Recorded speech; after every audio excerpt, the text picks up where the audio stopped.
Hey babies, hey babies, hey babies. Hi everyone, hi everyone, hi everyone, hi everyone. Happy Friday. Here come the Giants, our nightmare. Disaster awaits in Landover. They're like, it's the worst because they never have good seasons, but they beat us. It's just so annoying. Like I don't even understand it. But maybe the page is turning here, Callow. Whole new thing going on here. If you walked around that locker room and said, "Well, what about all the last 5 years against them?" Most of these guys are like, "Haven't been here, playa." So, hopefully we turn the page this weekend, get a win in the home opener. Yeah, I mean, hope's all we got at this point. So, yeah, sure. Let's hope so. I did see yesterday, I'm sure you saw as well, Wale halftime show for week one. How about that? Yep. Wale halftime show. Pumped for He that gonna one. join you in the booth there? I know he's one of your favorite guests.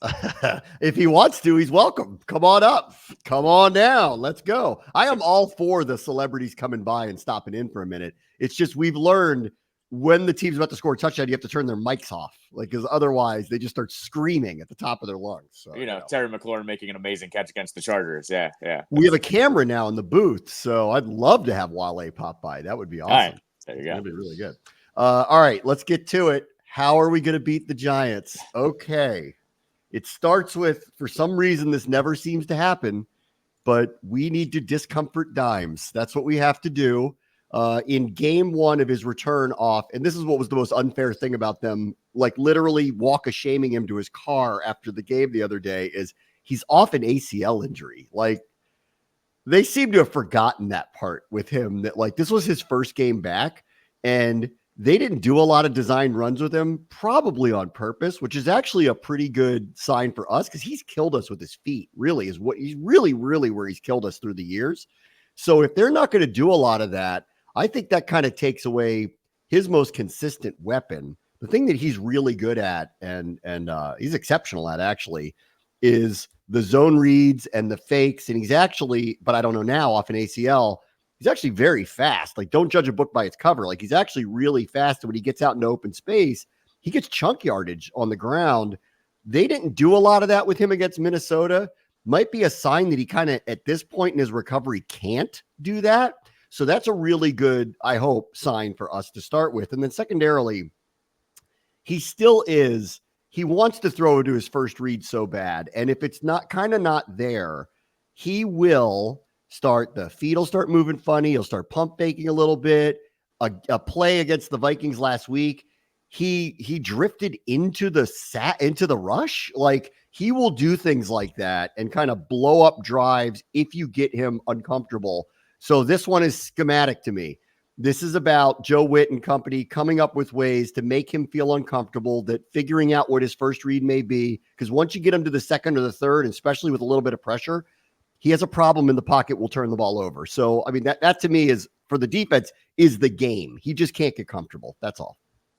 No, I mean, that's always what he does to kill this team, is get comfortable. And I would say the one, and I talked about that earlier this week, one of the positives from this was they were getting to Baker. They just weren't wrapping him up. And so you have to hope some of that translates a little bit this week, where they can get to Dimes and actually take him down a few times. And look, I think, this is going to coincide with, they need to kind of like rattle this offense right off the bat. Like, they need to get the morale down fast. Yes. To get the Giants kind of like, oh crap, here we go again. And that's going to that starts with Dimes. Like, I think you need to take Dimes out and everything else falls behind. Yes. I don't think we can have what happened with Tampa, where they just kind of walked down the field and scored. And yeah, I know it was only field goals, but like, their offense was humming early. I think in this case, I agree with you. I think if they have a 3-and-out or an ugly couple of plays, and it's not like, forget just like a drop or anything like that. Like, he's scrambling and chucks the ball like 10 yards past a receiver, or it just looks bad, I think that could kind of start the ball rolling to what I'm talking about here. We want him to be uncomfortable. And if he's not going to be the runner that he's been, probably because he's off the ACL, then I don't know what, this is something for them to talk about. And this is probably part of why it looked so bad a week ago. If he's not going to run the ball very much, they're going to have a really hard time having any kind of consistency on offense, because I like Devin Singletary. He's a fine running back. He is not Saquon Barkley. They have a similar issue that I think Washington has now without Barkley, where outside of Neighbors, who I assume is going to he looks great. He's going to have a bunch of big plays this year. That's kind of it for the explosive players. Like Waller's not there anymore, so their tight ends are their tight ends. They have an upside of this rookie Theo Johnson, but like we'll see. The other receivers, like Slayton's good. Hyatt didn't play very much. The running backs are not going to have explosive plays anymore. If he's not going to run the ball, they're going to have a hard time moving the ball down the field. And I agree. Like, we just need to make him uncomfortable, because that's when the mistakes seem to happen, like the bad sacks, the bad choices, like all of that stuff. And if he's not going to run, that's his best weapon. And they're in trouble long-term with him if that's what it's going to be. But for this week, we need to make it that way. That's just the bottom line. He needs to be uncomfortable. That's all. I think I even told you this. I thought my theory on Dayball was going to be, if they wanted to get rid of him, they were going to actually run him a lot. Well, I guess I just kind of forgot. Like, he might not be the same after this injury, and that's clearly the same, at least right now. Like, Kirk didn't look right either in week 1 after a major injury. So it might take a couple weeks. I think this does fall into the line of, maybe this is when we play the Giants, when we can beat them, is when he's not, upright and running every other play. Fridays are the day I get to talk to Dan Quinn for the purpose of the broadcast. As we're doing this right now, I haven't done so yet. So I have nothing. So that's good. I don't have to not say anything. I don't know what he would say to me, but this will be the first time that I'm going to plant the seed that I planted on Ron, that I tell everybody who's associated with this organization, I just remind them of the most preposterous streak that this team has. And I don't think it's going to happen this weekend, because I don't think our defense is functioning like that yet. But considering how bad their offense was a week ago, they averaged 3.5 yards a play. Like, that would be in 68 plays. It wasn't like they didn't have the ball a lot. They did. That's ridiculously bad. Like, you can't move the ball. This team has not shut anybody out since September of 1991. So today may be the day that I just plant that seed for the rest of this season. It's something that there are a couple things that I can't wait to call, and that's one of them. I write it on my board every week. The last time this team shut anybody else was 1991. It's like a stretch of 400 and something games. The next closest streak isn't even half that. It's like an absurd statistic about this team. And not that I think it's going to happen, because I just don't think our defense is functioning like to that level at this point. But that's an offense you could do it to. It is. Like, if your defense is at a high level, you could do it to them off of what I saw a week ago. The Vikings were quoted saying they pitied them. No, they were the ones saying they felt bad for Daniel Jones. I Yes. mean, that's even, and as I said too, like, it's business as usual. You usually don't have any kind of feelings, period. The fact that they did feel that bad for him knows that they knew just how bad things were as well. Okay, so I think, one is just, can we make Jones uncomfortable, hopefully get some mistakes, and I'll get to the larger idea on that in a moment. But on the other side of the ball, I'm very interested to see what Jaden game 2 is, because he seems to improve day to day. And I'm not just saying that. Like, I saw it in practice. The coaches talked about this. He would do something, and then suddenly it was like learned behavior. Like, he's a cheat code. Like, all of the sudden, like, when he learns something once, he doesn't make the same mistakes twice. Now, we haven't seen it in game speed, and this is an interesting group. Last week, the Giants blitzed about 20% of the time against Darnold, who, obviously is not nearly as mobile as someone like Jaden, but this is a very different style of defense. It's not Wink Martindale anymore. They're going to trust their guys up front. That's where their studs are. And, will they blitz Jaden more off of what happened last week? I don't know. I'm not sure I would love him extending plays against their secondary. So I don't think we're going to get that. What we're going to get this week is a full-on, let's find out who our offensive linemen are mano a mano, because the game's on the edge here. Like, when Dexter Lawrence, and I'll get to him in a minute, because I think he's a top 2 or 3 defensive tackle in the NFL right now. But to me, we're going to find out. Kayvon Thibodeau's got incredible stats. Not unlike Daniel Jones. He's got like 5 sacks against Washington. He's got like 9 others in his career. So, like, not unlike Daniel Jones, he really eats against Washington. He's a very high-level player, but the stats kind of aren't there across the board unless he plays the Commanders.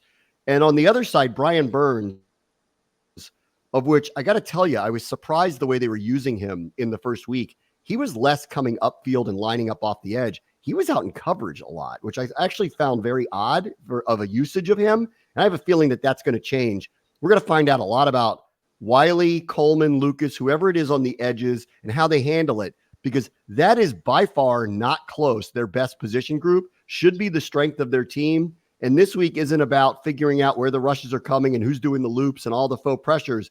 This is mano a mano. Can you block Pro Bowl level rush ends on the edge? And that to me is the game.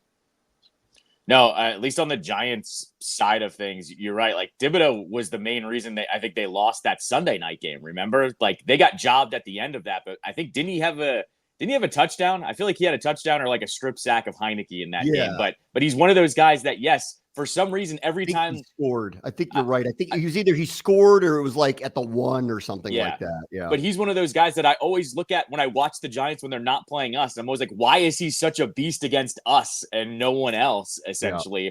And then Lawrence, I think it was Kingsbury yesterday, and I'm hard to disagree with him. I think he said with Donald out, Donald retiring, he said Lawrence is right up there as like the best defensive tackle or one of the best D tackles in the league. And I would agree. Yeah.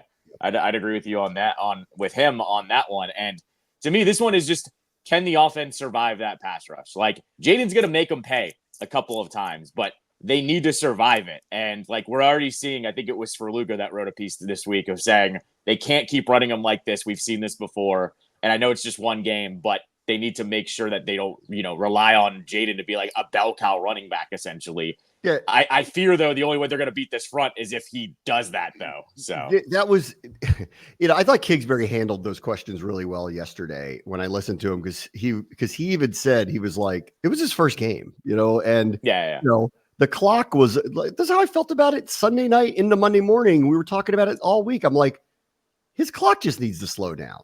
This was his first go. He was taking on a team that's going to bring exotic pressures constantly. It's what they do. They weren't going to back off. They blitzed him 40% of the time.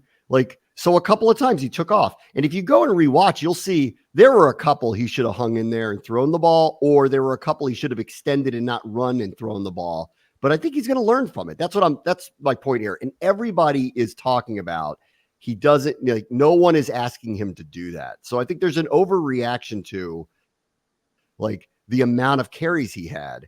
He's a rookie quarterback who played his first game against a team that pressures a lot. In a couple of cases, had big time free rushers right up the middle that he eluded. And I'll go back to his instincts on this stuff is great. He doesn't put the ball, didn't at least last week, put the ball in harm's way. He didn't throw errant passes that were dangerous. He didn't try to throw across his body. His instincts in these moments are really good, which is a really, really, really good sign. I'm convinced he is going to learn from all this. He's going to get better. And this is a very different defense this week. They're going to have to block high-level rush ends and maybe the best defensive tackle or one of them in the game right now. They're going to have to learn how to block those guys, because this team, I don't think man-to-man down the field, even if you don't think our receiving group is that strong, I don't think their secondary can withstand a Wink Martindale type approach. Because if Daniels were to escape and to extend plays, this isn't just us. This is anybody against them. I don't think that they could possibly feel that confident to put those guys on an island.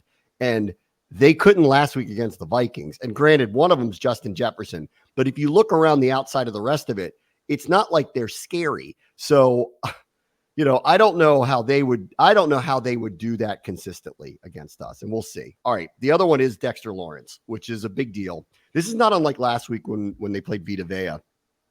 There's a marked difference of their run defense when Vea's on the field. The metrics even showed it. We went into it and it was like Tampa Bay gives up almost a full run more per carry when Veda's off the field. Is a similar thing. And if you go watch the Vikings last week, the second Lawrence was off the field, there were gaping holes, especially in the center of the line or on the edges. So you got Thibodeau and Burns, who are outstanding edge rushers, will loop around. Without Lawrence in the middle, you can run on these guys. So this idea that we can be a power run team and the ball should be going into the hands of Robinson and Eckler, and I agree with that. When he's off the field, Cliff, baby, let's go. Right up the middle, pound the rock. So that's what I'm expecting. The second he's off the field, you want to become a power run team in the middle of the line of scrimmage. Well, and that's the other thing, too, that I hope translates from preseason is Cliff didn't hesitate to let Jaden go hurry up in preseason. And I'm hoping we see a little bit more of that this game, specifically when Lawrence is out like that, or if they just feel like they have a good matchup with their group on the field against the Giants group on the field. I'd like to see a little bit more of that. Like, we've talked about this for years. Sometimes you just got to cover up your insufficiencies. And sometimes the insufficiencies for this offense is going to be they're not going to be the best matchup for some teams because of their skill position group. Well, when you do get that matchup, go hurry up. I'd like to see it, like, not right off the bat, but like pretty fast in a game. And to your point there, they said they were going to do that last week, and I don't really think they did. They didn't. And that's where I was kind of shocked, because I feel like it's just one of those things that when Jaden starts running too, that defense gets gassed. They're literally chasing him around. So I hope we see a little bit more of that. It's just more, I guess what I'm more venting because we got teased by it in preseason. Like, they showed that they were going to do it. Whereas in years past, we haven't really seen it. And then we're begging them to do it. We know that they can do it. So I hope that, they do it a little bit earlier in the first half. One other thing on the run game, because I saw a video, it was like 8 minutes. Warren Sharp, who I love and I think does a great breakdown, did an 8-minute video on Washington's run game and was taking issue with Dan Quinn's assertion of the ball should be handed off to Robinson and Eckler, and we don't want Jaden running the ball as much as he did, acknowledging we're going to use his legs, but we don't want 16 rushes, is basically what his point was. And Warren did this whole breakdown where he showed all of the scrambles, and he's like, in some of these cases, he's like, this was the right decision, which is where I landed on some of it. I'm like, his instincts were really good. It's just a little too much. And there were a few occasions where had he slowed down and the internal clock slowed down, I think he would have seen some other things. And that's where I think the improvement is going to come for him. It was just his first go. But then he lined up these two like stat lines and he's like, when he scrambled, he gained 77 of his 88 yards. And he's like, so don't tell me that you should be designing more runs for him and not just letting him be him.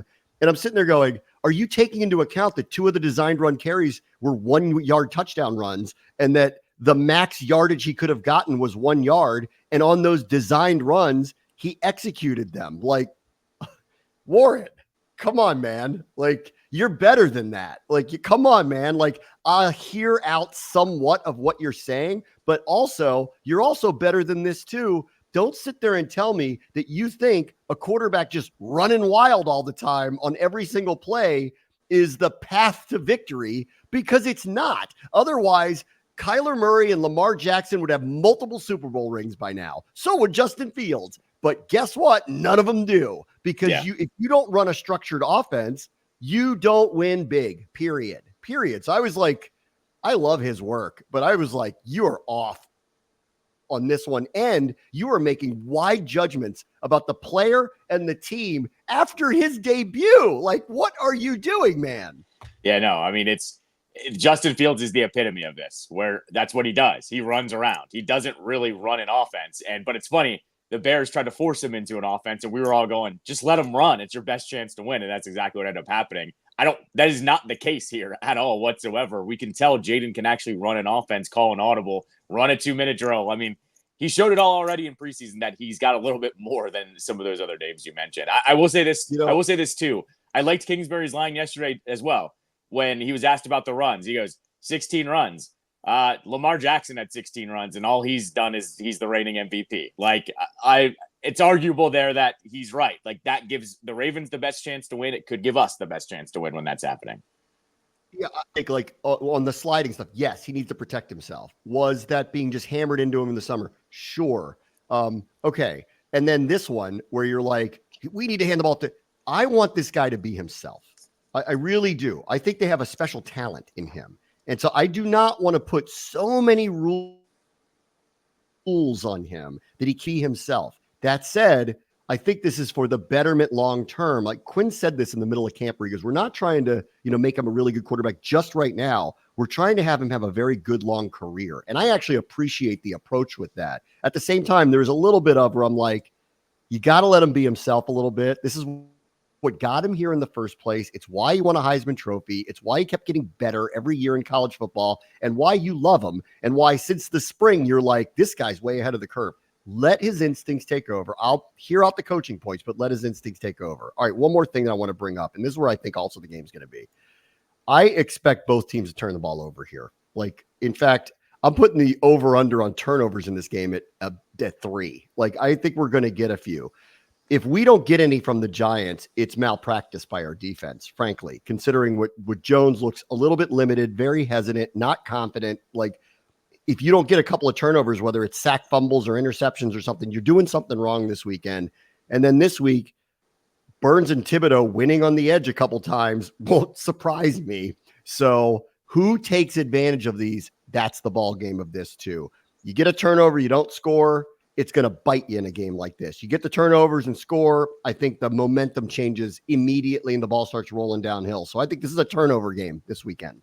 This is going to be exactly like how the Packers-Eagles game shook out. The Eagles had a terrible start, turned the ball over, and then the Packers didn't score and take advantage, and it let the Eagles back in the game. I think it's going to be whatever team gets the ball and doesn't, score, it's going to come back to bite whichever side that is. You have to take advantage because I also don't think it's going to be a high-scoring game either. So you really do have to score when your opportunities arise.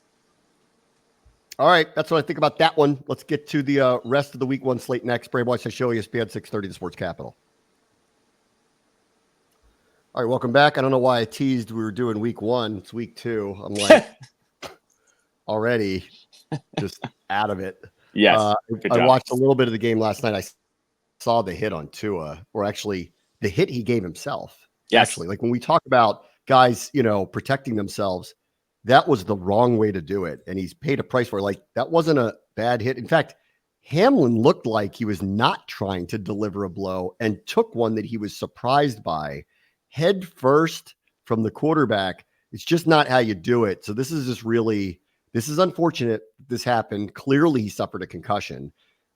We know what his history is. A couple of years ago, that was very scary what happened to him in that season. So hopefully they'll take care of him, and it could derail the Dolphins season if he's out for any period of time. But there is part of me that goes, he did that to himself last night. That's the weirdest part of it. You're like, the guy concussed himself last night. It's pretty bad.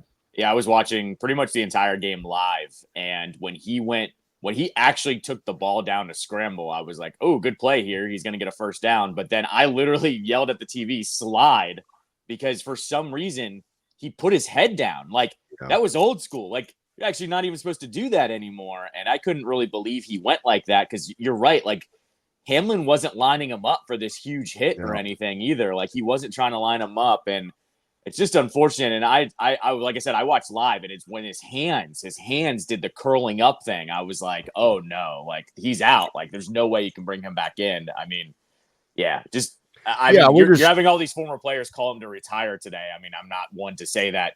I think you leave it up to the player, but like, this is bad. Yeah. I mean, listen, this is the third time we've seen him exhibit those very scary reactions to a concussion. Remember, it happened. Remember in Cincinnati, he got thrown down and hit his head on the turf. And, it's just frightening when the body reacts that way. It's the third time I've seen him do this. I know it's been in between a couple of years. I just hope they're careful with him, and I assume they will be. They were careful with him a couple of years ago. I hopefully they will be here too. All right, as for the games starting on Sunday, let's see. Who could back that up? Saints or boys? Saints scored 47 on Carolina, who's not ready for prime time with their new coach. Cowboys, that was impressive, went up to Cleveland and just roasted them off of Dak getting the money. I don't know that I totally, after week 1, you'd think they're both playoff contenders. I don't know that I totally buy both of them. And, I would, which one is more impressive? I guess it's the Cowboys roasting Cleveland in Cleveland. But this will be a show me game and probably close. And, I don't know that we have some 37-35 game, but that's what it feels like it would be if you watched both these teams in week 1. I feel like you have to go with the Cowboys here just because of you're weighing their opponents. The Browns are actually pretty good across the board, no matter what Deshaun Watson does or not. And then the Saints beat up on a division rival that we know is basically garbage at this point and going through the same thing that we are in terms of a rebuild, if not a little bit more of a rebuild. So definitely go with Cowboys here. I think they're the real ones as opposed to the Saints. I think this game's close. I have a feeling this game is pretty close. Like, I really, you think Cowboys are okay. Yeah, we'll see. I mean, I think if this was in New Orleans, I might even call for an upset, but because it's in Dallas, I don't know that I feel that way. All right. This might be game of the weekend. So the Lions have had a heck of a start. They played the Rams at home. Now they play the Buccaneers, who we just saw and are functioning very high. That was a great playoff game between the two of them a year ago. I describe this as they both bite kneecaps these days. This is another one. Like last week, I said Lions Rams sneaky, NFC Championship preview. This is another one. Lions Buccaneers sneaky NFC Championship preview, because I think the Buccaneers are going to win the NFC South, and the Lions clearly off of week one. There's no letdown. Like they're full Dan Campbell again. So this might be the game of the weekend, honestly. Yeah, I like the Bucs here, mainly just because I think people kind of forgot they were one drive away from winning that game in Detroit, in the playoffs. They held on, the Lions did. I, thought the Lions were fine against the Rams. I thought they would come out a little bit more hot, though, against that team at home for the opener, and they still had to take it into overtime. I kind of like the Bucs here. I think they're going to get their revenge from the playoff game a year ago. I like the Lions because I think the Buccaneers suffered too many injuries defensively. I don't know if they're getting their corners back. I don't know if they're getting Kalijah Cansey back. Like, I think if they're as undermanned as they were against Washington, against that team, I think they're in trouble. So I like the Lions here this weekend to win. Let's see. Can the Colts cut the cheese? Let's see. I don't like LaFleur is hinting Jordan Love might play. I have a hard time believing that that's the case because of the injury he suffered. I mean, it was just a week and a half ago. And this is gamesmanship. I think they're just saying it to say it. It's a good sign that he's probably not out for as long as, maybe people initially thought, like a month or more. But I doubt he would play this weekend. And the Colts, I mean, Anthony Richardson is really hit and miss. It's off and on. He's got these big play potential. He's got turnover written all over him. I think you tell the defense, go win this game here. I don't know that I love Green Bay because I don't like their quarterback situation, Clifford or Willis. I just don't think that's a very good situation. I think they're going to find themselves in a hard to score situation. So I think the only way they actually win is no explosive plays from Richardson where he just steals it. And this game's going to have to end up like 20-17 or 17-14 or something like that for Green Bay to get away with it. And therefore, I like the Colts to steal it up there because they just hit a couple of big plays and win that way. I'm with you. I think the Colts win this because they go to the ground. I think they saw what the Eagles did with Saquon, and they try to do the same exact things with their quarterback and their running back. So I like the Colts here too. I think you're right, though. It's going to be a closer game than people are going to give him credit for with Love out. I mean, I know he might play, but I doubt that's going to happen. Give me the Colts here, and it's not really an upset. It's just more of I think they kind of outlast the Packers in this one. Yeah, it's not who you play. It's when you play them. They're catching Green Bay at a perfect time with Love injured right now. All right, we're going to find out everything about A-Rod and your boy Saleh this week because not only if they just don't win, if they don't roll the Titans off of the game the other night, then who are they? Because this is a weaker opponent. I don't know that they're weak, but they're weak-ish.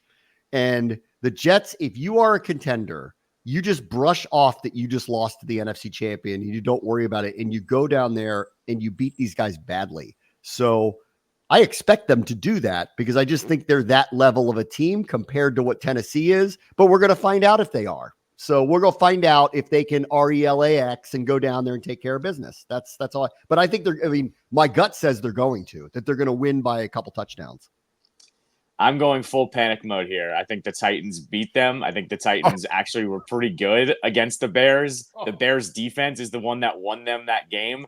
And this is the one where I think this happens all the time. And I've told you this. This Jets team is mimicking the 2000 Redskins. When everyone said, oh, they've got the quarterback, they've got all these weapons, they're going to be really good this year. I've seen this before, and they're already looking past the Titans. I think that's actually happening here. I don't know. I just got this gut feeling that to derail a season like the Jets, you need disastrous things to happen, which I think is going to happen, and they lose to the Titans. I think they're going to win. We'll see. All right. Your boy Ghosts is reborn. Sam Darnold completed nearly 80% of his passes against the Giants. Said, I was watching, I'm like watching it all week, and Kenny Albert was doing their game, and he said that Darnold told them that his rebirth basically was he learned how to prepare at a higher level under Kyle Shanahan, and that he basically thanked him for kind of showing him the way, and now he's gone up to Minnesota, and KOC is raving about him. And he was very good. In week 1, he was very, very good. He's got great targets in Jefferson, obviously. He was very good. But I think this is going to go back the wrong way. Like, I can't see them replicating this. I really don't actually think their defense is that good. And I think they're going to get run over the way the Jets got run over by that machine that Shanahan runs. So I expect the Niners to beat Darnold. But, maybe he looks the part against them too. And if he does, then maybe this is Minnesota's got their Baker this year, where it's a guy who's just bounced around and he turns out to be pretty good for them. Yeah, this one, it's the 49ers are what I like to call just like too big to fail. They can show up on Sundays and beat other teams without preparation, really. I think if you were to like line things up, they're going to win this game. Nice little story that the Vikings blew out the Giants, week 1, but there's no way they can take out the 49ers. Let's see. The red zone specials this week are Seattle at New England and Chargers at Carolina.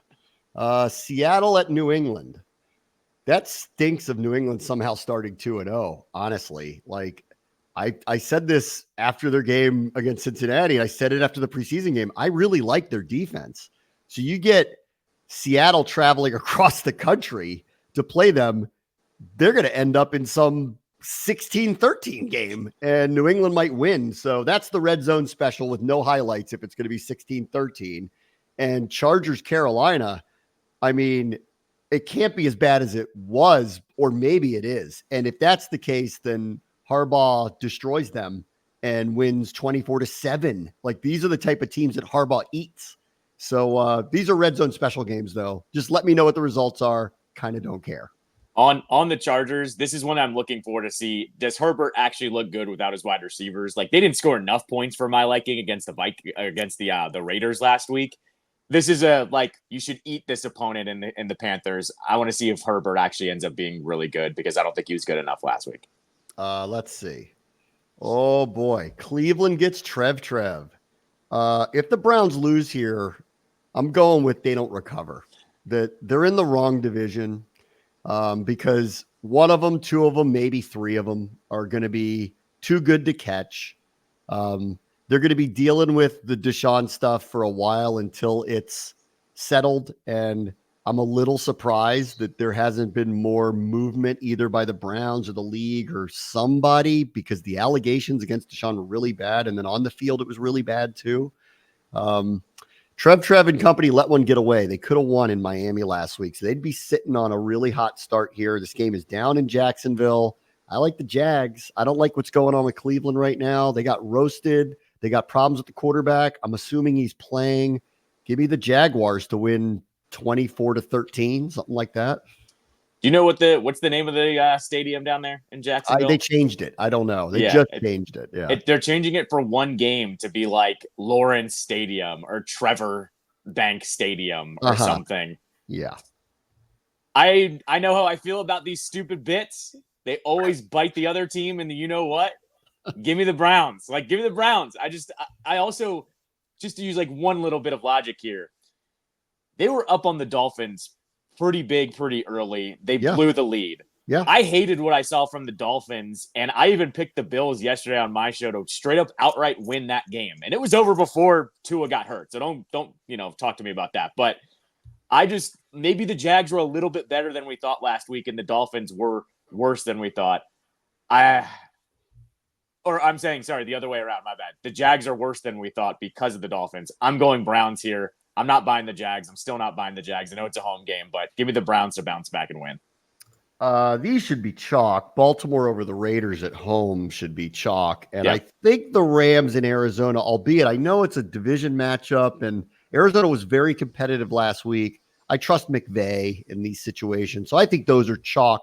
Maybe the Rams-Cardinals game isn't a big spread. Baltimore could kill Vegas. That's a classic. It just gets out of hand, and it's 24-0 at halftime or something like that. Did you hear the Kyler Murray Harrison quote this week too? No.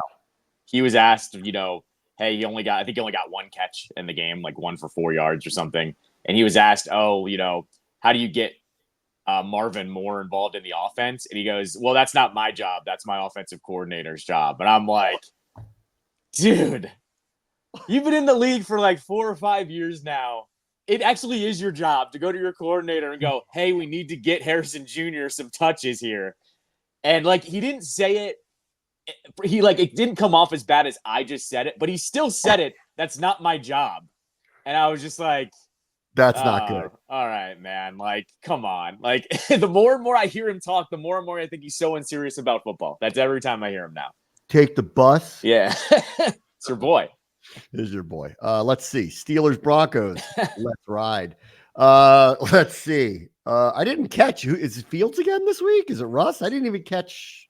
I think so. I think it's Fields, but I think Russ is still like a game time decision, so they can't rule him out until the end. So man. Bo Nix, welcome to the NFL. Give me Pittsburgh. Pittsburgh wins. Pittsburgh wins another one of these Tomlin games. 17-15. I was gonna say, give me 12-9. Yeah. I don't know who's gonna win. It's gonna be 12-9 though. Yeah, I agree. You're not in Burrowhead anymore, boys. This is actually not good for the Commanders. I really don't want to go to Cincinnati on a Monday night when they're 0-2, that's what they're staring down here. Because most teams don't win there, even though they do. But will they bounce back? Will Chase be better? Higgins is back. You get a better look at the Bengals than you did a week ago. That said, they slow started last year, big time. They're slow starting here. Chiefs look like the machine. Chiefs at home. I assume the Chiefs are going to win. Considering these two typically play close games, it's probably closer than people are probably imagining right now. Give me 27-21 Chiefs, something like that. Yeah, I agree. Kind of high, a little bit high scoring. I think the Chiefs end up winning, though. I'm with you. I don't like the Bengals. Higgins out last week. Chase is getting back into shape. It's not a good time to be the Bengals, essentially, is what it is. And the last one is we get Caleb's first showcase game. He plays on Sunday night. He's playing CJ Stroud. They're probably going to make some fever dream scenarios of those two playing in Super Bowls against one another in the not too distant future. Caleb was not particularly good in his opener. Stroud wasn't as on point, but made the plays when he need to. Give me Houston here. Chicago does not get a punt return for a touchdown or block punt for a touchdown and a pick six and all that stuff that had them win week one because they should have lost. Give me Houston here to win. And then people start asking what's wrong with Caleb. 31-17, something like that. I'll go a touch lower. 24-17. How about that? Let's roll with that. Yeah. All right. Be right back. Bram Show, ESPN 630, Sports Capital.